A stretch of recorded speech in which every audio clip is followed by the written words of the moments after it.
Hi, Corinne. How are you? Hey, Jocelyn. Thanks for having me. I'm doing well.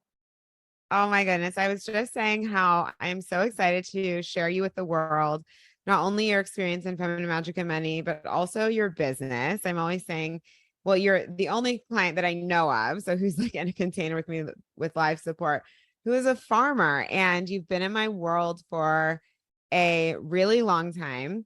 And it's just been so magical to watch you grow and watch your business grow. And just all of it. So I'm really excited to have you here today. It feels like, a really like fun, yummy culmination moment. Thanks. Yeah, I'm excited to be here.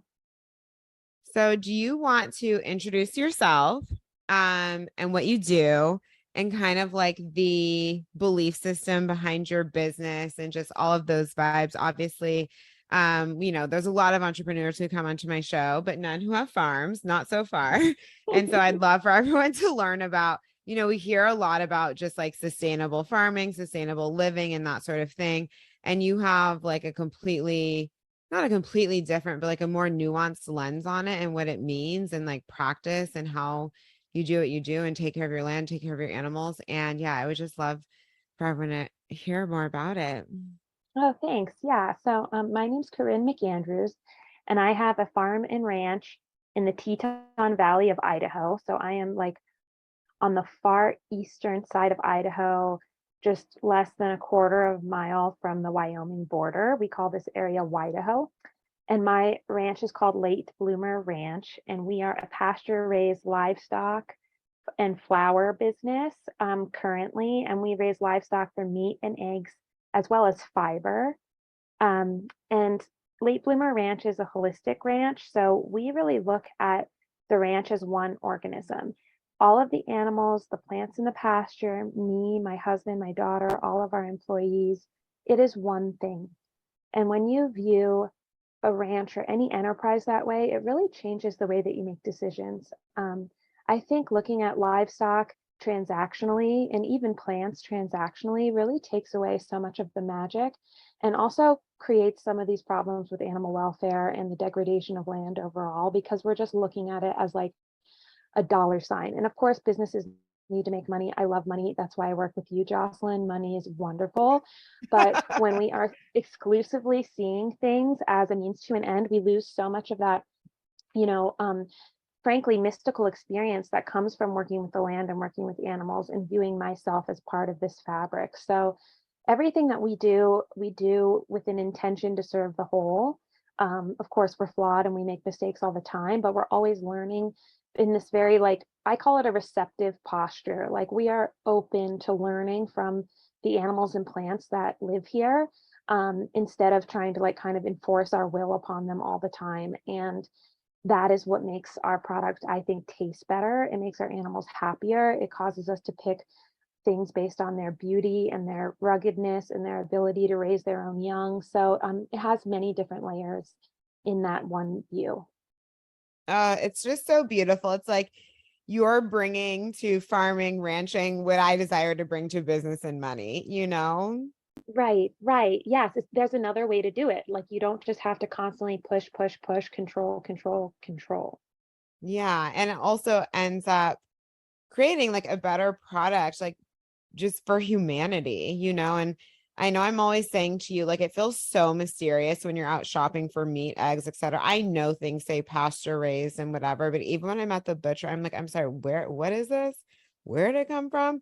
And you have to ask so many questions to get clear. And I just love how like clean and thoughtful you are and what you do. And it's like, it's not easy to just go straight, to receive like straight from a farm and actually know that their practices are sustainable, because how, like, what is that term where it's like, they say the animals have the animals are still kept inside all day, but there is access to go outside. You know what I mean? Like it's not fully real. Yeah, it's super unfortunate. I think Like it's a all lot of so confusing. there's, I mean, I could use all kinds of words to describe what I do, and they wouldn't have to be true. And Right. what I really care about is that in all of our messaging, whether it's on our website or social media or connecting with us in person, um, I'm launching a podcast where we'll talk about some of these things. Like, I really want our decision-making process to be transparent, because I think that's what it comes down to. Because yeah, if your animals like walk out into a pasture for a portion of their lives, they can be pasture raised. But Yeah. are you managing that pasture intentionally? Are you thinking about the pasture as an organism that needs to be healthy? Are you thinking about your water systems and like runoff and erosion? Are you thinking about your neighbors down the road? Are you thinking about your children who are going to take care of this land when you die? Like, there are all these things that aren't explained in a phrase like pasture raised. And I really feel bad for the average American consumer, because you have to be an expert in all these things. The labeling is not going to look out for you. The FDA is not looking out for you. It's a lot easier if you have access to good farmers markets, but even still, I think we just want to know what brands are about and how they make the decisions that they make, not, what their standards are exclusively. Because if you're going to go move heaven and earth to reach that standard, at least in my industry, I don't think that that's ethical. So Right. it's all about, I think each piece of land is different, and you want to respond to where you are and the animals where you are and the constraints where you are. And so I want to buy from growers and entrepreneurs and, makers who are taking that stance of like, I'm responding to what's in my environment, and I'm trying to do that from a place of values, not of like making it look pretty or putting lipstick on it. Totally. I'm really excited for you to have a podcast to like learn so much more deeply about the intricacies here, because I feel like this is, what we put into our bodies is everything. And there's so little transparency in this space. Yeah, of course, you can go to the farmer's market, but like even still, you don't really know what you're buying, you know? Yeah, and I think, in this space, I've consumed a lot of information. Obviously, it's my livelihood, but I just feel like a lot of it is from, I call it the fetishization of rational thought. We need science, we need data. They're beautiful tools. They provide so much. I use them every day. But there's also this other element of like caring and loving and experiencing the beauty of raising food that is not simply expressed in like a higher omega-3 content in pasture raised fats. Is that important? Right. Yes. But I think what makes our business different is that I am a mother, I am a woman, and I lead with that. That's not something I do on the side of my job or after hours. That's who I am every day. Yeah. And I bring that experience and sensibility into my work, not the other way around. And that's, I think, sort of what makes us unique. And there are so many women in this industry. I feel like I'm probably going to get so many messages of people being like, yes, this is me too. And I haven't had a place to speak up about it or to really talk about this because it's been so male dominated. And that's great. I love a lot of the really successful men in this industry who have paved the way, and they've provided so many best practices and insights. But there's also just room for this more mystical side of it, and purpose driven side of it to show up in the space as well. I love it. Ah, so good. Everything that I stand for. Could you share with us kind of before we get into your journey and coming my way? Well, one, what is your sun, moon, and rising? And then also, could you chat about like how you even stepped? Obviously, this is a very alternative career path, for most people. And it is your full-time passion, the source of all of your income, and like it's your life. So could you share about how you got into farming as well? Yeah. So I'm a Scorpio sun, Gemini moon, and Capricorn rising. I have, 4 planets in Scorpio, 4 in Capricorn, and my rising. So that's like the bulk of my chart. Yeah. Um, and yeah, very like intense and committed and stubborn and kind of annoyingly so sometimes. But but it works for me. It works for me. And how did I get into this path? The short version of this story is that I was definitely one of those lost youth types. I got into a lot of trouble in high school and after high school. And I graduated by the skin of my teeth. I had a teacher in high school take a few classes for me online, impersonating me because he knew that I wasn't an idiot, but I really needed a high school diploma. So I was in a bad way. And a friend of mine and I went to Spain after high school to travel around, and we hardly had any money. And so we wound up, it was her idea. She said, "Do you just want to, work at this farm in exchange for room and board to kind of save some dough and make this trip last a little bit longer?" And I thought, okay, sure. And we went into the mountains of southwestern Spain, an area called Granada. And there was a small homestead there. To me, it was like a giant farm, but in retrospect, it was a very small homestead. They had no electricity, running water was limited, no internet, and it was the peak summer in Granada. So the sun was up until like 10 p.m. And when I was there, I honestly hated it. Like, I was so far away from my partying lifestyle and from all the drama I was wrapped up in. And like, I was just really taking bad care of myself. And so to be alone with that person in this very like secluded place, it was difficult. But after those couple of weeks, it was kind of all I could think about. And I went back to Baltimore, where I'm from, and oh my gosh, so much drama erupted in my life, and there was a lot of pain, and I knew I had to leave Baltimore, and I went to Telluride, Colorado to ski bum. I didn't know a soul, and I thought I could ski bum for the rest of my life, just working at hotels and skiing all the time because I didn't have any ambition or desire. But when I was there, all I could think about was this farming experience in Spain. And I realized that maybe I really did want to, do something or be something or contribute in some way. And it took me a long time to get my act together. Eventually, I went to college and I briefly studied agroecology at Prescott College. I never finished. And I moved to a town called Ojai, California to cut my teeth in vegetable farming because they farm vegetables year round there. And after that, I was just off to the races.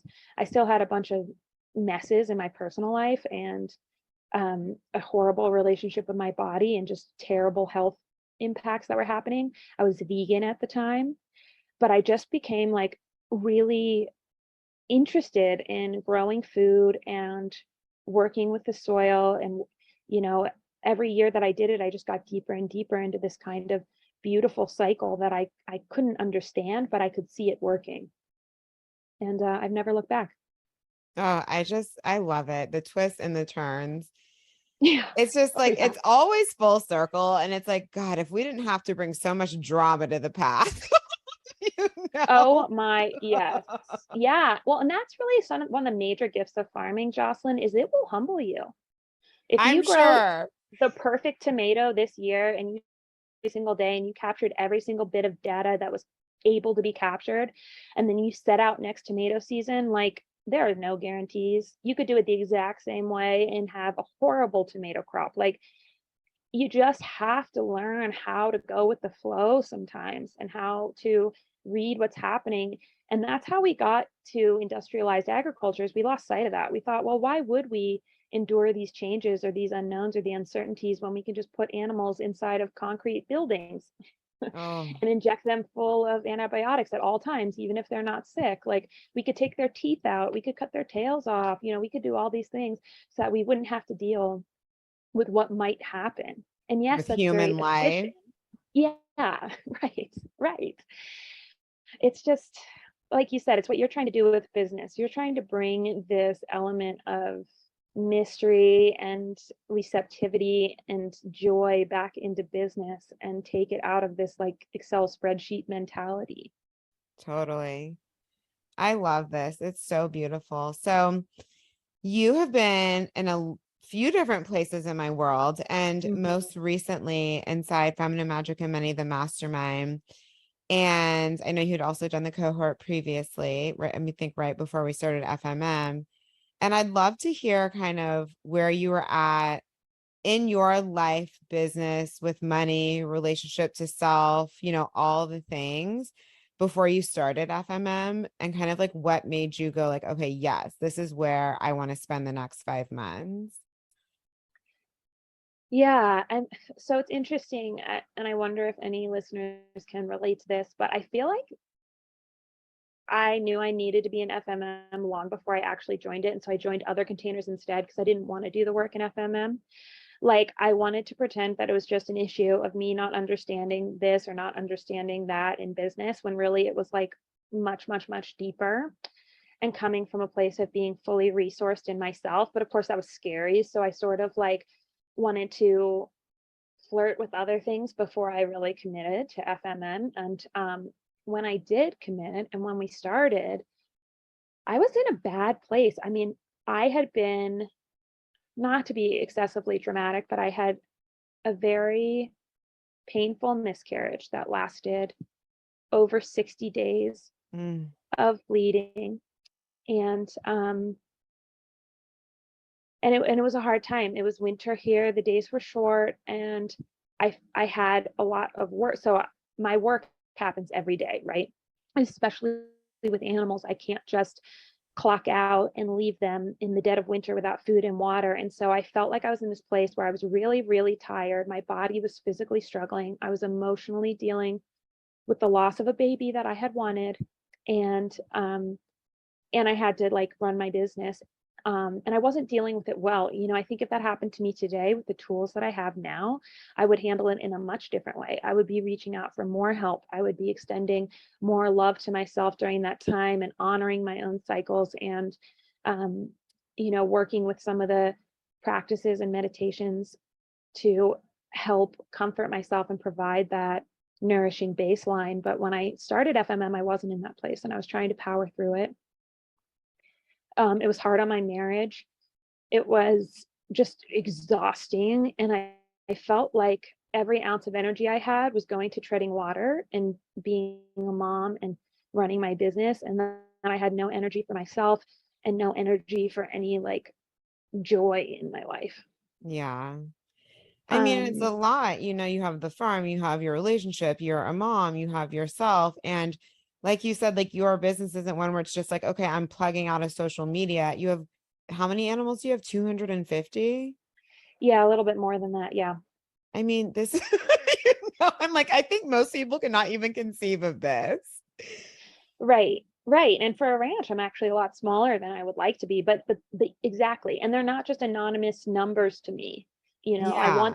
I need them to succeed, and, so, yeah, but it's also not an excuse to be a martyr, and this is something and I'm not No. of use to them when I'm a martyr, and that was something that I had to.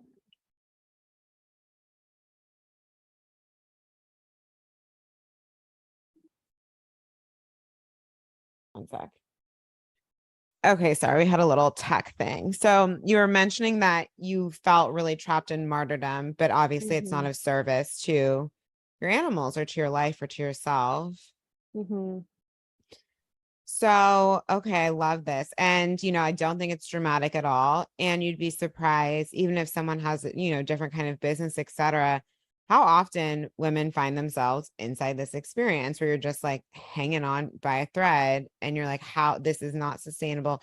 And how in the world would I grow this business from this place or make more money from this place? I'm literally like at the edge. Yes. Yes, and just how much we've normalized that or normalized the belief that like being at the edge is like what's going to reach you to your breaking point and then that's what's going to like No. propel you further and there's a lot of mythology around that.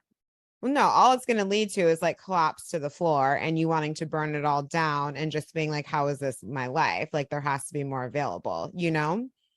Totally, totally. And I recognize that for some people they have that like classic Joseph Campbell's hero's journey where they're pushed to a breaking point and then they train, train, train, and then they make it to like their gladiator moment and it's great. But that's not really the arc of my life. And that's not what I'm trying to build from this like combust and rebuild and combust and rebuild. Mm-mm. I'm not, I've done that. I've done that in many areas of my life and I don't want to keep doing it.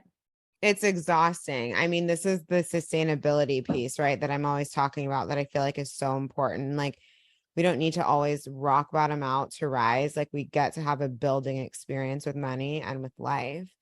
So I know that one of the big areas that, you're desiring more from. So, you've always shared with me that ranching, farming, et cetera, is a very male dominated industry where the focus is like, it's just like you work hard. You know what I mean? And like, this is just what we do. You work hard, the end. And not in a way of like, just showing up for what we believe in, but almost like that kind of suffering through energy. Like there's no association with ease and having a farm. Like that's just not a thing. Yeah, exactly. And not only do we work hard and we suffer, but we work hard and we suffer and we don't make any money, and like poor us, but like we do it because we love it and because we're good people and somebody needs to feed somebody else, but like it's going to be sucky and you're not going to make any money. Yeah. And like you were like, I'm not here for that. So Yeah, um, right. like, and I'm with you, not here for it. Could you share about kind of like the ease and the ways that your business has leveled up through being inside of FMM? Because something that I love about, so a lot of my other containers, obviously, right, we focus on business, but like we don't actually, there's not business coaching inside FMM. So something that is so magical about it is through the work that we do. And of course, you have live support for me, but it's, you know, when we're in Voxer, for example, it's more energetic. It's like what's coming up for you, like what patterns are we running? How do we break these? Okay, I'm in this sticky moment. Cool, let's go do this about it. And then we have our live healing sessions where we're like doing the work, and you have your content portal, you know, and all the things. But it's so cool to me always to see how women transform in this space, even, you know, especially financially. A lot of people obviously come to me for money and ease with money, but it's like we weren't even focused on the business, but you shifting from the inside like creates this new external reality for yourself. Because I know in our closing call, you mentioned how you doubled your income, which I hadn't known. So obviously I was very excited to hear, and just, you know, like the level of like ease and presence that you have in your life now, which obviously you're continuing to expand. So if you want to share about, you know, those spaces, that would be amazing. Yeah, I know, a lot to say there. Um, I doubled the income in my business. Not all of it trickles into me, but it's still incredible. And like that is something that I didn't expect. But it has been huge. So yeah, I think part of my problem is that, or was, I don't really feel afflicted by this anymore, but there was this idea that if I could just do more, that things would get better, and that there was always more on my to-do list. I never had the sensation, and this is so true with everyone in my industry. You just don't have like the feeling of getting everything done, especially not in peak summer. There's always more to do. But I thought that that was my problem, was that I wasn't keeping up with the to-do list as well as I should. And if only I was more efficient or more productive or more discerning or more blah, blah, blah, that that was what was missing. When really so much of that was like an energy leak for me. And it was just an obsessive kind of state of mind. And I wasn't letting things work for me. And it's funny because if you ask me how to grow a bed of ranunculus, I can tell you that like doing too much is not going to be in your favor. Like, you know, tinkering with every tiny fertility mechanism, or like tinkering with the irrigation too much, like you sort of have to get out of their way and let them grow. That's what they're there to do. And you get the timing right and you set the stage, and then they're going to take off and you're going to have a beautiful crop. And I wasn't using that advice in my own life, and that's something that FMM really helped me with. And I think it's like such an amazing blend of a program and a mastermind, because there is that structure of the healing sessions. You bring in wonderful guests from various disciplines, and it forced me to commit to having that time in my week, even when I thought I had quote more important things to do. And so, and then it, you know, towards the end it just started to click that of course when I was able to get out of the way of the business that I had set up, it worked a lot better. I mean, I'm not totally out of the way, not even. I mean, I work a lot still, but I do the parts of the job that I want to do, and I don't obsess over trying to get everything done. And I'm not in a constant state of anxiety about it. And that I think was what was really just like clouding my energy field with a bunch of gunk. It was like this anxious, grasping kind of energy, instead of feeling like, just like how the ranunculus is going to sprout into a beautiful flower. Like I just didn't feel like my business was like that, like pregnant with all this energy. And all I needed to do was give it the support. Like it's just been a big paradigm shift in that way. I love it. And how have you felt specifically inside of your relationship to money that you didn't have Mm, before? yeah, I mean, so, and yesterday was my best day ever, which I didn't have a chance Really? to share yet. Yeah, yesterday was my best day ever. Um, and so I feel like, and that was funny too, because something I had really worked on visualizing over the past 6 months was having a bunch of web and pre-orders come in before I, even wake up. And so many had come in and they had gone directly to my ranch manager, Ellie, and they hadn't even like been in my mind. And there was just, like half of my day's sales had happened before the day even started. And it was so nice to not, there was like, relatively speaking, it was not any harder of a Wednesday than it would have been any other day. And it just flowed really, really well.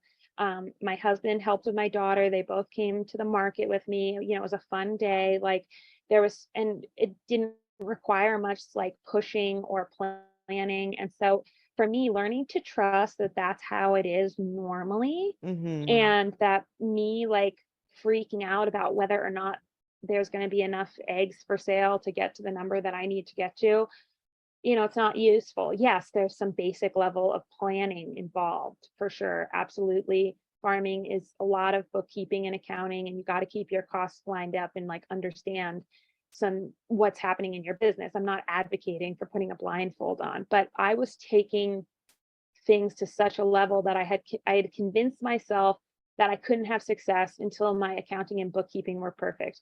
I had convinced myself that I couldn't experience any ease unless everything on my to-do list was done and done perfectly, and these are just things that are not true. And I can continue to grow and improve and still be successful. I mean, there's really no need to delay having clients and money and opportunities in my business just because I'm flawed. I'm going to be flawed every day for the rest of my life. Like I don't, it's so, like the complete lack of humility in this idea that one day I would be perfect and then everything would work. It doesn't make any sense.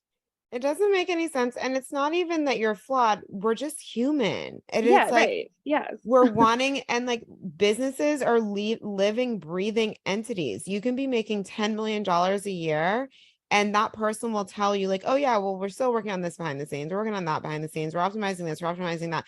This is the nature of a business. This is the nature of life. It is living, it is breathing, it is moving, you Hmm. know? Hmm. Right. Right. Yeah. And looking at like the holistic business, the whole business, and thinking about ways to like, one of the big things that we talked about in FMM and then beyond is, growing my business beyond just meat, eggs, flowers, and fiber, and trying to make it so that it's more dynamic and more full of life, because that's resilience. Yeah. I love it. And I feel like another area that's really expanded for you is also just your relationship to yourself and to your own process of being with and navigating what's going on inside your life. Yeah, for sure. I've always been a kind of mystical seeker type person. Um, Again, lots of Scorpio in my chart, but to be able to trust that what I was looking for was really with me all the time, and that I always have the tools to encounter what I need, or to encounter like whatever problem comes my way. I already have what I need.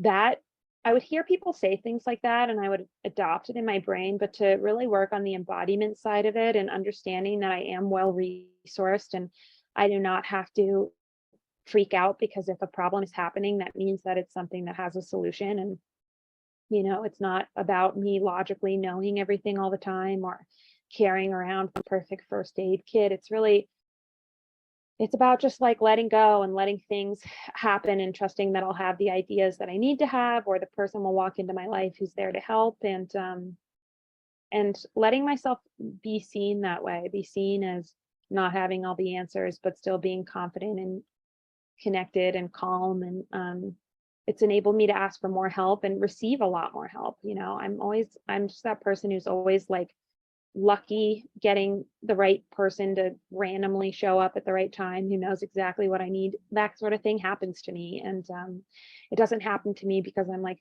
busy calculating and obsessing. It happens to me because I have like a level of trust and calm and energy management. Yeah. And I feel like that's something that you've really stepped into, even in how you're allowing your business to be supported. So, I remember these days where you'd be like, wow, oh my gosh, I was able to just go get my nails done. Or, oh my gosh, my someone showed up now who's going to take care of my daughter a couple times a week. And you just stepped into obviously just magnetizing more and more and more to you, to where you could just have these like deeper levels of ease. And the way your team is showing up and just taking such deep responsibility for their part, allowing you to focus on, the marketing and the things that only you can do. I feel like there's been a real evolution in terms of what support looks like for you. Yeah, no, for sure. And a lot of that, and I mean, I wonder what your thoughts will be on this, Jocelyn, but I realized at some point over the past few months that I was worried about what a very small group of my peers in this industry would think about me. And that was who I was like communicating to.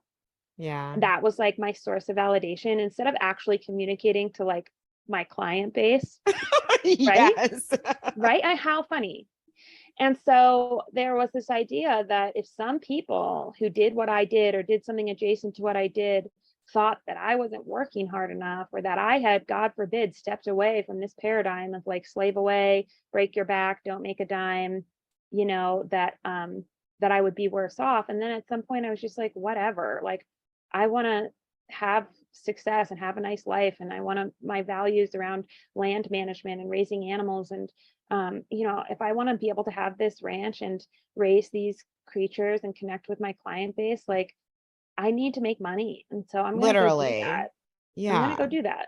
I'm going to stop communicating to this like one tiny little niche. And I'm going to start really talking to the people who want to buy what we sell and help them understand what we're doing. And it was just, yeah, from there was a lot of permission to like get help and to not obsess over these things that weren't serving me and to not hold myself back out of some um, false sense of discipline. I'm naturally very disciplined, but I can take it to 11.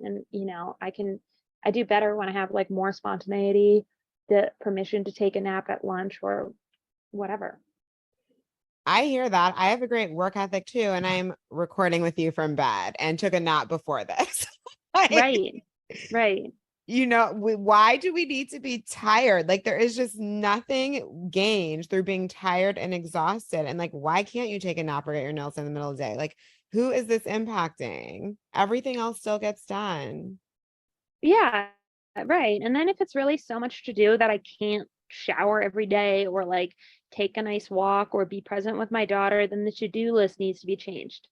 Literally. That's And exactly. Yeah. yes. And that's something that I'll hear your voice in my head saying like this gets to work, everything gets to work. Everything gets to work, but it doesn't mean it gets to work the original way that I thought it would. Yeah. I have to let go of that part. And That's this huge. Yeah, and, like, there are better ideas out there than the ones that I have a lot of times, and that's not self-deprecating, it's just, like, I need to be open to the fact that maybe something's gonna change or shift and it will work out better than I had imagined. But if I'm really, like, again, clutching my fists in my control freak status, um, that's not how I get there. Well, and it's allowing for evolution over time. And like, okay, cool. We thought we had it landed. And then we just allow the flow. And it's like, oh, boom, this is how we optimize it. And I know, like, since FMM, you've joined Limitless. So we've been talking a lot more about your business in there. And, just even that, like having now this space to be like, because, I was talking about like, hey, cool, let's keep your energy focused on like the efforts that drive your bottom line, right? There's always a million things, but like, let's dial in and focus. That is such a huge, like, conserver of your energy. Right, right, and and that is something, again, where if I give myself permission to do that, to say, I'm gonna let this be imperfect over here so that I can actually focus on what I know I need to focus on. That comes from that deeper level of self-trust because sometimes other Hmm. people don't get it and they'll be like, what are No. you doing?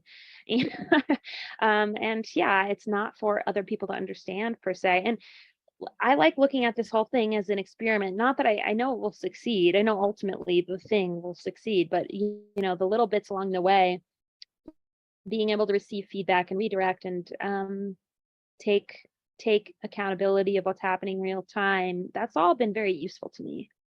Yeah, I mean, and this is entrepreneurship. Like, it is a journey through the unknown and through learning to kind of like master, you know, how I'm always talking about how we move through the void is everything, right? And it's like if we can journey through the unknown with grace and trust, and also keeping that bird's eye view in our business and ourselves and where we're going, and, you know, staying ahead of our energy rather than letting ourselves get depleted and all of those things, like it turns into this very like pleasurable experience, despite what all these other people have to say about it, who never really took the time to even honestly do the work and what you've committed to even have the ease in the first place. Like people just get like so one track on this like linear path, and it's like got to be done this way. It's been this done this way for decades. This is what's available. I'm sourcing my value through how hard I work, through how hard I drive myself into the grounds. And like, I don't have time to take the time to actually like focus on myself and collapse time and make this easier and double my income and actually have it be like something different than I ever even thought was possible. Like, not everybody's willing to do that. So this is why we sometimes feel crazy, like what you're talking about, comparing yourself to, you know, the people in your peer group. I think every entrepreneur experiences this as, you know, imposter syndrome. Who am I? But it's like, but we all said that we want something completely different. We all said we want to choose from the menu, like what the universe has made available and choose what we get to have, not just like fall into things. So yeah, we're going to be moving different than most people. And then the more we allow ourselves to do that and receive on the other side, what we find out is like, oh yeah, cool. I was able to choose from the menu all along. I just need to like actually show up for that and kind of forget about what everybody else is doing. Yeah, right. And then there's like, this idea that money's there for me no matter what. And Yeah.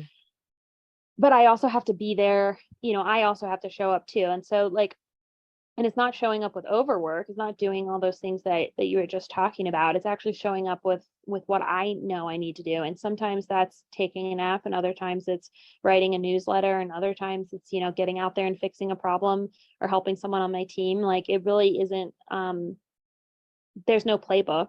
I can't predict No. what that's going to look like in 6 months or a year, but learning that that answer comes from inside of me and not from like crowdsourcing, like, Crowdsourcing. yeah, like my family or my peers or my clients or whatever. Like, yes, we love connecting with people and we love feedback, but realizing that like ultimately this is something that I carry inside of me. And the more that I reflect that, I can trust that I am trustworthy to carry out this special gift that I have, and I can also trust that God is going to have my back and bring the fulfillment and the like resources that I need to see it through. 100%. And, you know, I'm always saying self-trust is a moneymaker. And it's like we get to this place of clarity through, you know, everything that we release, through the codes we activate you with, to where also self-trust is no longer confusing. Because I think that what happens with a lot of people is that they can't really tell what's their intuition. And like, you know what I mean? Like, I'm sure you've been here. I've been there in the past too, where it's like we're so heady that we genuinely cannot feel the direction to go consistently. And I feel like this is a big change that women experience who come out of FMM, is like having that level of connection with self to where your intuition is asking you to go, where your body's asking you to go, are like not confusing anymore. Yeah, no, definitely. And I think like I'll speak for myself, but for a while I wasn't trustworthy to myself. Like I wasn't keeping my word to myself. And so of course I would feel confused because I'd be like, well, I got an impulse to do this, but I didn't do it. And now I'm getting an impulse to do this. And like, do I do that other thing or do I do this thing? And it's a lot clearer. And one of the like I have Mars and Scorpio. So sometimes I like to sit on decisions and like brood. And that's not always a great idea. Sometimes it's better to just do the thing and move on and do the thing and move on. And being able to keep my commitments to myself has made that intuition so much clearer. Well, that's the piece that's our own divine masculine, right? It's like, cool, if we want our feminine to feel supported and held and have all this ease, we have to show up with our own divine masculine energy to hold her. And us falling through to ourselves is huge. It's like, okay, cool. Well, if we're going to self abandon, if we're not even going to do what we said we were going to do for us, resource ourselves, how in the world do we expect the universe and money and life to respond to us? You can't even respond to yourself, you know? Well, exactly, and then, of course, it gets confusing because you have, like, so much stuff just bouncing around in your head, and none of it is, like, coming out into the world. None of it is being, like, actualized, and then when you do that, when you take the risk and you actually take the action, then you get the feedback, and then things start to move, but, like, accumulating a bunch of intuitive downloads in your brain and doing nothing about them, like, no wonder I was anxious. Totally. And I don't think you're alone in this. I think this is extremely common. Like people are saying downloads, pings, the feminine urge all the time and don't do anything. And it's like, yeah, so no, life has not changed. And like to your point, you're confused because you're not building evidence with yourself that Right. where you felt called to go was the vibe. And of course, like sometimes you feel called to go to make the move and then you learn something, there's evolution, like this is normal.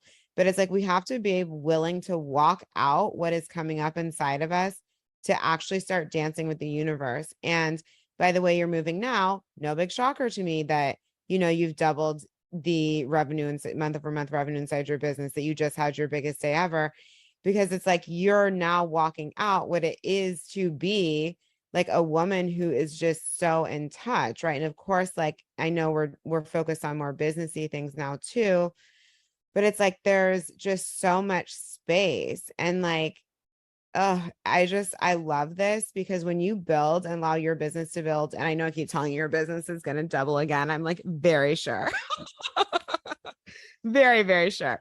But when you allow yourself to build from this space, like it's like all of a sudden you just love your whole life, and isn't that what we're here for? Yes, growth. Yes, all those things. But like ultimately, I just believe that we are actually here to create a life that we love. Yeah, totally. Like for me, it's all about peace and harmony and being able to see like my employees find fulfillment and meaning in what they're doing and connecting with these processes for my animals and like, they're being able to raise their own young and live out on healthy green pastures that are well cared for without chemicals or fertilizers, being able like part of the reason why I grow flowers is just for the joy of it. That's what's magical about flowers. They don't have some utilitarian purpose. I mean, some of them, a small percentage, are medicinal herbs too, but most of them are just like for the sheer joy. And that's all I'm looking for. And when I started to see that that was not only possible, but like trying to come towards me, and I was resisting it by trying to put it in a box or make it make logical sense, or by not stepping out of my comfort zone. And for me, stepping out of my comfort zone was resting more, putting more attention on my physical body, being more creative and having new outlets in my business.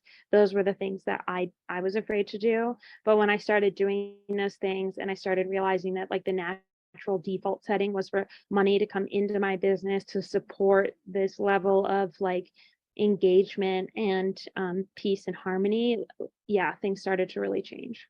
Oh, this is so beautiful. Thank you. Is there anything else that you'd like to share about your experience in FMM? I feel like sometimes it can feel like such a mysterious space to invest in because the type of healing work we do and just like the activations that we do and the codes that we land in your systems, like we do such a wide variety of work and a lot of it a lot of people haven't experienced before. I always say the container is full of modern day medicine women and definitely that side of my work as well. Cause the journeys that I take on, et cetera, I don't do in any of my other spaces, plus like spells and, all the witchy things, et cetera. Do you have anything to share about that? Cause I know obviously you're someone who had been on a healing journey, prior to joining, of course. Yeah, I mean, I think it's mysterious because like no one can do it for you. Like it is something that you engage with yourself and like that is ultimately how you're going to get the most out of it. There's a saying like you get out of it what you put into it. And I think Yeah. that that's really true with FMM and if you're willing to like show up to the calls and um participate and do the journal prompts and be honest about what's coming up for you, even if it's a little sticky or a little shadowy, you're going to get the most out of it. But it's also really fun. I think sometimes things that are like labeled as healing can be viewed as heavy or uncomfortable. And I'm sure that that's a possibility for people. Like any kind of unresolved childhood trauma can be uncomfortable, but a lot of it is also just fun. And like you said, I'd been on a healing journey for a long time. So some of the like big ticket painful items I had already addressed.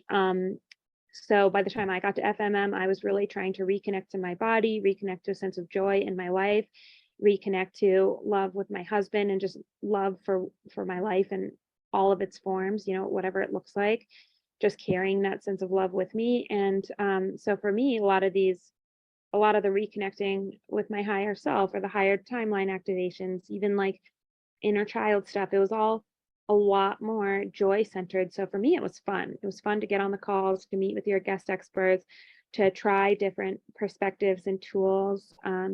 You know, the breath work, the cervix de-armoring, like there was just so many different flavors. And I think approaching it with like curiosity is a good place to come from. And yeah, I had fun. I think it's fun too. I mean, and we know me. You're not going to come into anything in my world and it's just be like drawn out and heavy and dramatic. Like this Oh is not God, no. this is like not my vibe, you know? Like I'm here for I want you all to tell me when things are coming up because these are really important moments for us, right? But it's like we are here to have fun. Like I don't think that going through this journey has to be like we've all had depths the dark depths pieces of our journey. I know you have, I have, like, we're ready for something else now, you know? Yeah, right. And I do think like, you know, we only hold ourselves back when we let ourselves feel like we're not going to share because it might sound weird, or we're not going to participate in this because it's like a little bit sticky. Like obviously trust your intuition if there's some weird red flag, but I do think a lot of us who are on the anxiety side of the spectrum, you know, we let mountain or molehills become mountains Mm-hmm. and convince ourselves that things are like maybe more treacherous than they really are. And like I said in the beginning of the call, in my heart, I was sort of intimidated by FMM and knew I needed to do it for a long time because I was intimidated by it. And it wasn't some red flag. It was just like, I think the knowledge that there was a lot of growth happening there. And sometimes growth, you know, sometimes it's easier to stay in your little pile of shit than it is to fix things. Totally. But then you find out when you're in it, like, oh, this actually isn't that hard to move through. No, And another thing I love about the container, I'm like, it's a being container, not a doing container. You don't have to do anything except show up, you know, like, right. and spend a lot of time laying down, honestly, and receiving the work. Yeah, but for some of us, that is doing because we are so caught up in like to-do lists and, you know, Yeah. how it looks or whether or not this comports with what we should be doing, that that in and of itself, you know, it takes effort, or maybe just courage more so than effort. Like it's that spark that gets the locomotive moving down the track. That's where most of the force is exerted. And then once the train is rolling, it's rolling. It's But rolling totally. And I know because I used to have like level 10 anxiety. It's almost like being still is scary. It's like you don't like right. something might have like you're just so addicted to to the one track that is taking you nowhere that like just stopping it is like, well, then what am I gonna do? Like it Yes. just And you just that's like there's so little familiarity with it, what it means to actually have inner peace. and that's what's fun about FMM is you can look at it from so many different angles, and you can kind of like engage with it on different levels, like the like voice activation, and then there's, you know, all the like DNA healing, and like there's, I don't know, it's not one dimensional. It's very multifaceted. And like you said, it's not heavy, it's playful. And so if you can get over the initial anxiety or the initial resistance to like switching things up and committing to yourself and following through on that commitment, there's just a lot of exploration on the other side. And I've already been using the tools. I mean, even since we closed the container, I've continued to use the tools pretty much daily.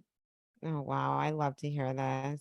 And what about, because I think too, there's a lot of people where it's just like investing in themselves is what holds them up. And I'm like, we got to move past this, right? And I'm just wondering, you know, obviously you've been in my world for a while doing a number of different things. And like, I think you're used to investing in yourself at this point and like in other places in your life as well.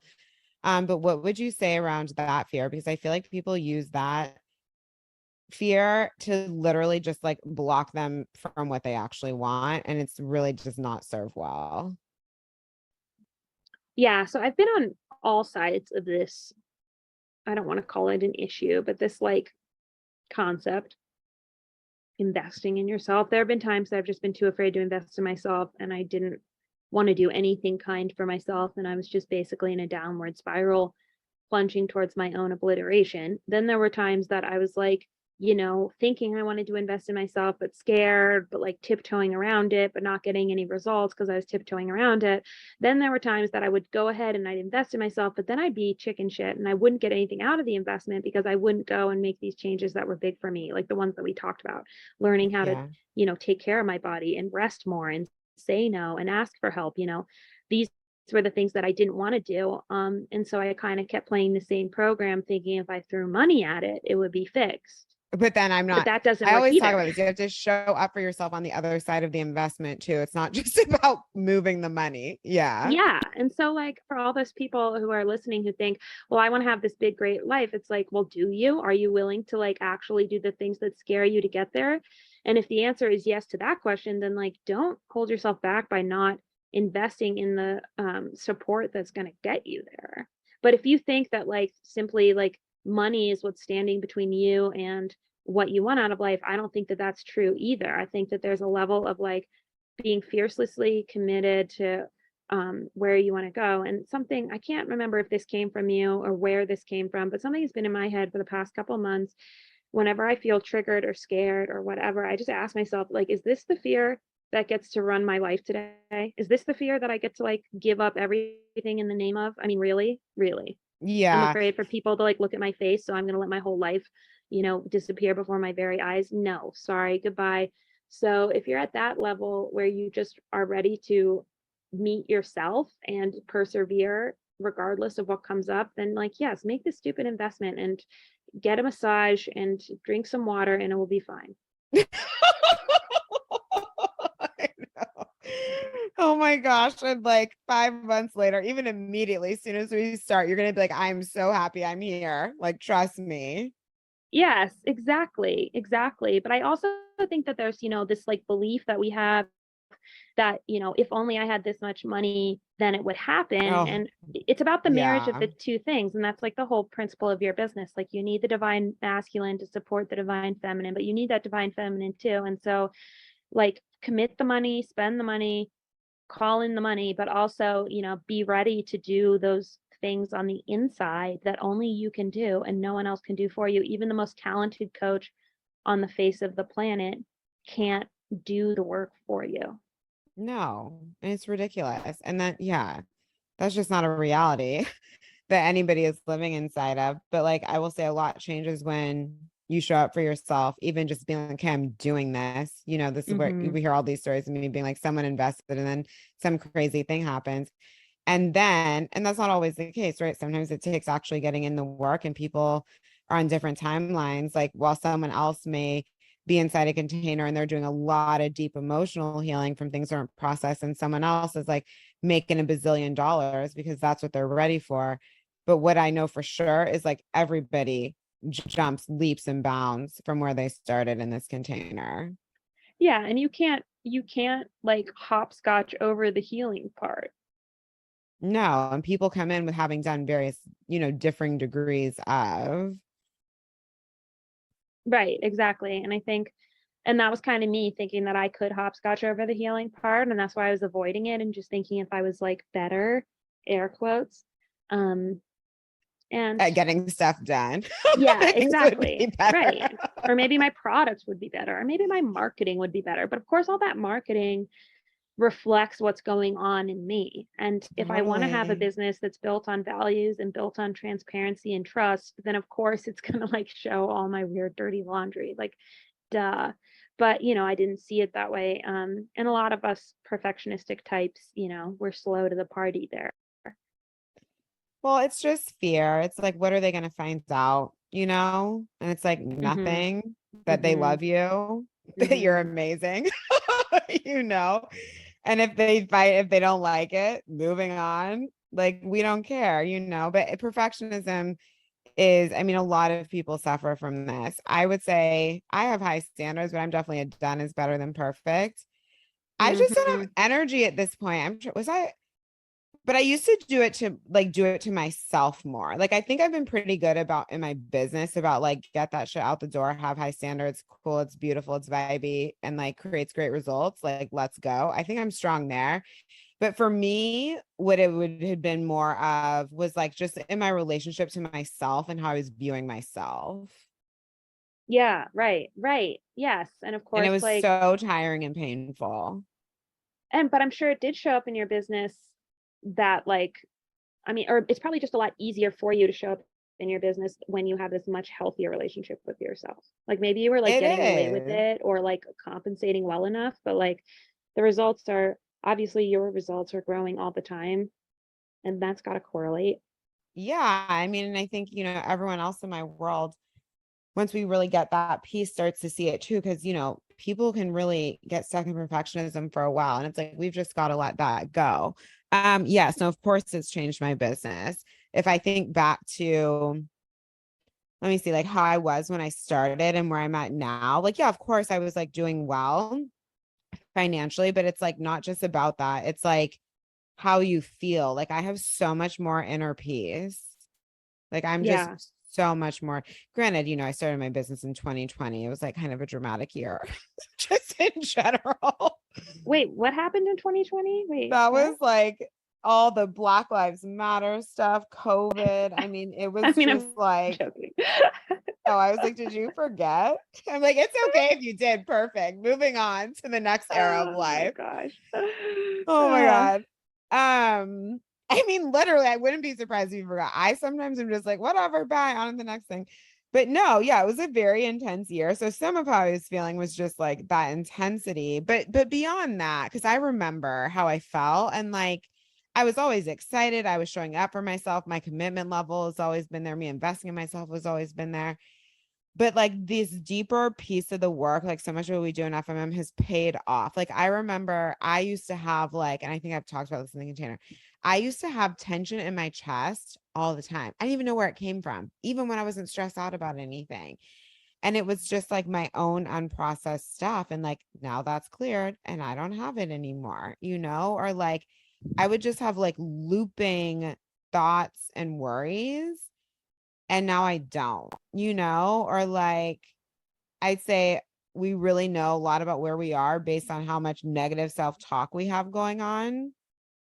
yeah, And like I used to critique myself for a lot, not so yeah, much about the business as so, but just me with myself, Um, and yeah, just, it's sort of like that concept of like, oh, if I like lose 10 pounds, I'll somehow be happier. Like that kind of vibe,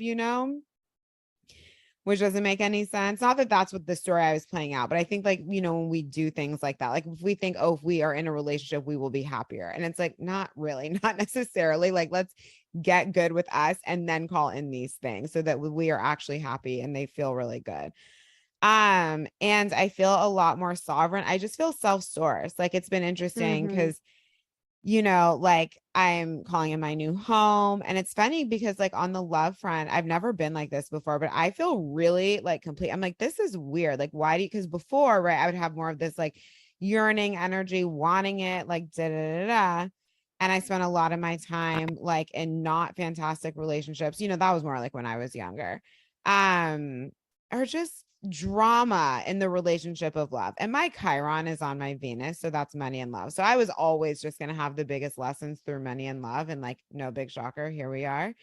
But also the greatest transformation. But it's funny for me now because like I feel so complete in my life. Like obviously I always want more and like all the things, but I actually feel really complete and I'm like don't have this like yearning thing. I'm like, "Huh, well, he'll just drop it when he drops in." But like that's another example of like I'm no longer call things into my life from a place of like something is missing. yeah. No, I mean, I, this is, I think that you're articulating so well, like the biggest transformation that happened for me in FMM because I remember 2020 very well. I was pregnant that year. My daughter was born in October of 2020. And Oh, she I remember, was. yeah, Wow. You had a oh goodness. That's a I- lot. Yeah. yeah, yeah. And it was a home birth and it was very powerful, very beautiful. Another story for another time. But today, my life is, I think 2022 has been a more difficult year for me, a more stressful year for me. But the difference is that, like, I today feel that stress out there in the world, but like, it doesn't rule me on the inside. I can Yeah. acknowledge that it's there. And that is really something that I'm working on now. I know you mentioned limitless, like learning to move with speed, to feel all the whatever feelings and just do the thing. Um, and it's not about making things harder. It's just that I have this level of peace in me that it is a non-negotiable. It's not subject to anything else. And it's not that the other things, Yes. it's not that I don't feel them. I think, if I were trying to explain this to myself a year ago, I'm not whitewashing away the stress or whitewashing away the pain. It's just that it doesn't get to actually shake me. It's, a good 3, 4 feet away, and I can acknowledge it, deal with it, take whatever action is required, and then come back home to this part of myself that is just not dictated by anything external. I'm with you. That's how I feel too. Like I see what's going on in the world. There's lots of times where I'm like, of course it makes me sad or angry or whatever. But like I don't need to bring it into my personal life and like into my body. Like I just Exactly. it's like, but it doesn't mean I don't care or that I won't take the aligned action around it or I won't use my voice. I just don't need to take it on as my like physical experience on the planet. Like that's just when I say that I'm here to be of deep service and to lead. Well, like I can't absorb, and none of us can, no matter what you do, honestly. Like it doesn't do anything. It doesn't get anybody any further. Well, it's interesting because I feel like those of us who are kind of designed that way, we probably had early childhood experiences where people told us that we were like of service to them by picking up their emotional debris. Oh, totally. Um, I used to. I was like yeah, attract all of these energy vampires into my life and then feel like I was gonna like no wonder I feel like I was collapsed on the floor all the time. yes, exactly. And it's such like a big, again, self accountability, not abandoning who you really are, to just say, I'm not going to do that anymore. And I'm still going to love you, but I'm not going to love you that way by taking on your crises. And I had some experiences like that um through FMM, actually, like throughout that time, that in the moment were quite uncomfortable, but then being able to be well boundaried overall has really, it looks a lot brighter on the other side. It wasn't like I had some horrible breakup or big, you know, burning of bridges. And I know for some people that is what's in their path, and that can be healthy too. I'm not trying to make a judgment, but for Yeah. me, I thought that there was going to be so much more drama in, like, actually I'm not available to pick up your emotional trash anymore. That sounds so harsh, but No, yeah, it's just, true. but yes, yes. And also taking accountability for the fact that I did willingly do that for ages. Like, granted. But today I'm not doing that, and I'm actually more of service than I ever was before. The I feel martyrdom thing, that like, I lived there for a long time, but a lot of women do and it men really too. didn't But work. no, it doesn't. It's so tiring. I'm just so happy that you have this in your life. And I'm sure it's having an incredible impact, like even on your husband and your daughter too. Yeah, we've been having so much fun lately, and then little things that I used to, I'm sure people can relate to this. Like, I used to quote wish he would do for me sort of things. Now he Yeah. just kind of does because he wants to. And it's not that I want them anymore. And I feel like there's so much of this pressure that we put on people when we're like desiring of them to be anything other than what they are. And for me, it was stemming in this belief that, like, I needed other people to like make up for some kind of hole I had in myself, which just isn't the case. And the more well resourced I am, who am I when no one is looking, or in a vacuum when the lights are out? Like, the more that I'm in touch with that person, the less I have to put these energy expectations on other people. And it works better for everyone all around. And yeah, we've been having a lot of fun in my little family. And I'm really excited about the new things that are happening in my business. Um, yeah, I just feel like I have more energy certainly than I did after that miscarriage, but definitely more energy than I even did last summer or since starting my business. Yay. Well, thank you so much, Corinne. I really appreciate you taking the time. Is there anything else you would like to share about, anyone who's considering joining this container or just coming into my world in general? I feel like, my chart is all air, water, and earth, mostly water and earth, and I just needed all that fire and like sometimes fire is uncomfortable or spicy or whatever, but it's definitely not an excuse to hold yourself back. So, if you're out there and you feel like you have a lot of potential and you just feel like you're maybe stuck in a rut or not applying it in the right direction, listen to your gut and Jocelyn can probably help you. Yeah. You're like, just listen how you feel and follow the flow. Yeah. Um, it is that simple. So can you tell us what is kind of going on in your world, in your business, where the best places are to get in touch with you, anything new you have coming up, just, anything that you'd like for the people to know? Yeah, sure. So the best place to find me is my website, latebloomerranch.com, or on social at Late Bloomer Ranch.